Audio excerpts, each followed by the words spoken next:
விஜயோட பாட்டி வந்து சொல்லுவாங்க, "இவனுக்கு கல்யாணம் ஆகாத இருக்கிறத நினச்சி நாங்கள் ரொம்ப வருத்தப்பட்டோம். இவன் எப்படியாவது ஒரு கல்யாணம் பண்ணிக்கணும்னு.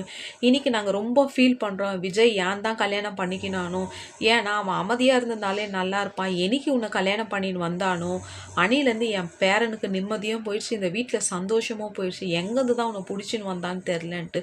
காவேரியை வந்து விஜயோட பாட்டி சொல்லும் போது காவேரிக்கு ரொம்ப அசிங்கமாகவும் ஆகிடும், கவலையாகவும் ஆகிடும். அந்த இடத்துல விஜய் வந்து சொல்லுவார், "என் வீட்டில் இருக்கிற நிம்மதியே நீ ரொம்ப எல்லாரையும் கெடுத்துட்ட காவேரின்னும் போது." அதுக்கு தாத்தா வந்து சொல்லுவார், "தாத்தா இல்லை தாத்தா, அங்கே கொடைக்கானலில் நடந்தது எல்லாமே விஜய்க்கும் தெரியும்னும் போது."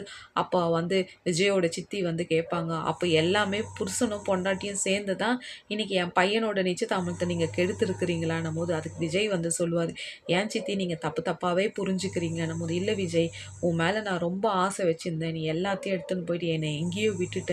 அப்படின்னு ரொம்ப கண்ணீரோடு இருப்பாங்க விஜயோட சித்தி.